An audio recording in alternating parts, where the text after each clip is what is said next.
Saudara-saudari, salam sehat, Tuhan memberkati kita semua. Salah satu tradisi dalam liturgi Gereja Katolik dalam perayaan Kamis Putih adalah pembasuhan kaki para rasul.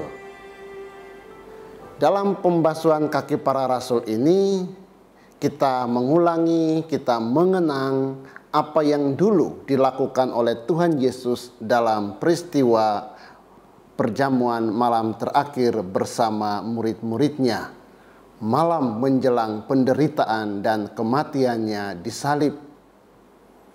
Dalam perjamuan malam terakhir itu, ketika makan bersama, Yesus bangun menanggalkan jubahnya atau menanggalkan pakaiannya, kemudian mengenakan sebuah kain yang disebut dengan kain lenan, mengikatkan pada pinggangnya.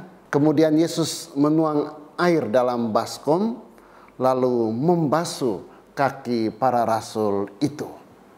Setelah proses pembasuhan kaki para rasul ini, dalam Injil dikatakan bahwa Yesus kembali mengenakan pakaiannya, lalu kembali ke tempatnya. Kita melihat bahwa kain lenan yang dikenakan oleh Yesus waktu membasuh kaki para muridnya tidak dilepas atau tidak dibuka lagi setelah Yesus membasuh kaki para muridnya. Mengapa tidak dikatakan bahwa Yesus setelah membasuh kaki para muridnya, Yesus melepas kain lenan itu? Apakah penginjil Yohanes lupa menulisnya? Tentu tidak. Lalu apa maknanya? Kita tahu bahwa kain lenan, kadang disebut dengan amik atau kain celemek, itu adalah kain yang biasa dipakai oleh seorang pelayan, seorang hamba.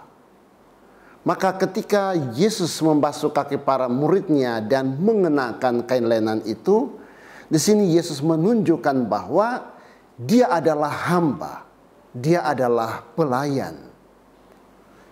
Kita tahu bahwa dalam Injil Matius bab 20 ayat 28, Yesus berkata, "Anak manusia datang bukan untuk dilayani, melainkan untuk melayani dan untuk memberikan nyawanya sebagai tebusan bagi banyak orang." Maka dengan tidak melepaskan lagi kain lenan itu, kain lenan itu tetap terikat pada pinggangnya, mau menunjukkan kepada kita bahwa Yesus terus melayani muridnya. Yesus tetap melayani kita semua sampai akhir, sampai tuntas, sampai mati di kayu salib. Pelayanan Yesus itu berlangsung terus. Ia terus melayani kita untuk menyelamatkan kita semua. Tuhan telah melayani kita sedemikian rupa sampai mati di salib. Pelayanan Yesus kepada manusia terus berlangsung. Saudara-saudari terkasih, dalam Injil Yohanes yang dibacakan pada Kamis Putih, di akhir Injil itu dikatakan, Yesus berkata, "Aku telah memberikan suatu teladan kepadamu, supaya kamu juga melakukan seperti yang telah aku lakukan kepadamu." Tuhan Yesus memberikan teladan kepada kita untuk melayani, untuk terus melayani. Melayani tanpa lelah, tanpa bosan, tanpa jenuh, tanpa malas, tanpa banyak alasan. Maka kita semua dalam setiap pelayanan, janganlah jenuh, janganlah lemah. Maka kita semua dalam pelayanan, janganlah jenuh, janganlah lelah, jangan malas, jangan banyak alasan dalam melayani Tuhan dan gereja kudusnya. Setiap kita dianugerahi bakat yang luar biasa. Tuhan memberikan kemampuan kepada kita yang luar biasa. Dan kita semua hendaknya menggunakan segala apa yang Tuhan anugerahkan kepada kita untuk melayani Dia, untuk melayani gereja kudusnya. Tetapi berapa banyak orang Katolik yang punya hati untuk mau melayani Tuhan, melayani dalam gereja. Tidak semua orang tergerak hati untuk mau melayani. Maka kita semua disadarkan agar kita mau dengan penuh semangat melayani Tuhan dalam gereja kudusnya dengan segala kemampuan apa saja yang Tuhan berikan kepada kita. Setialah dalam pelayanan. Itu pelayanan kepada gereja. Pelayanan dalam keluarga. Para suami hendaknya melayani istrimu. Hanya melayani istrimu. Bukan pergi melayani istri orang. Atau melayani perempuan di tempat lain.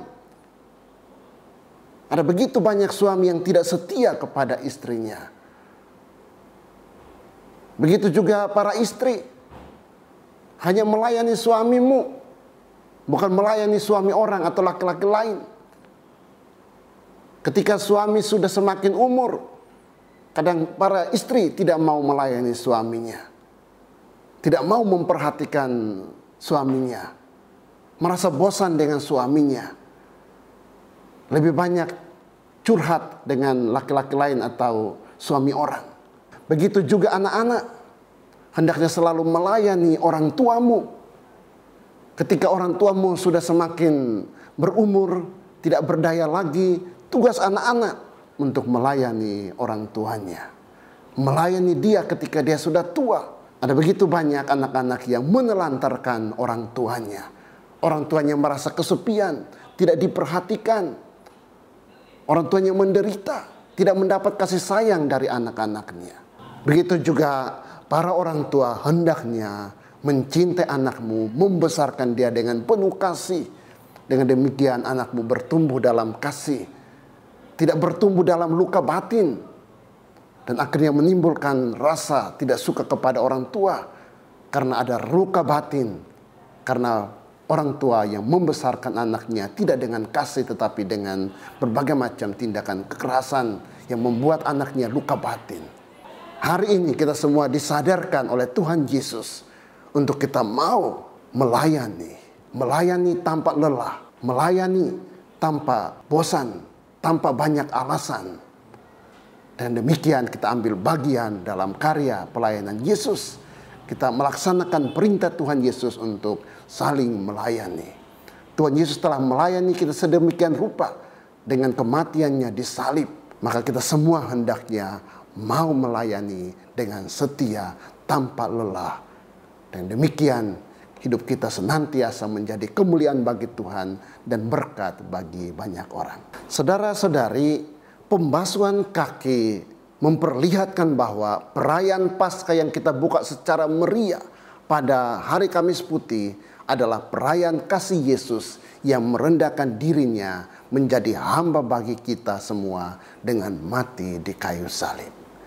Semoga kita yang telah dibasuh oleh Tuhan Yesus Kristus dengan darahnya yang tertumpah di salib membuat kita mau bersih.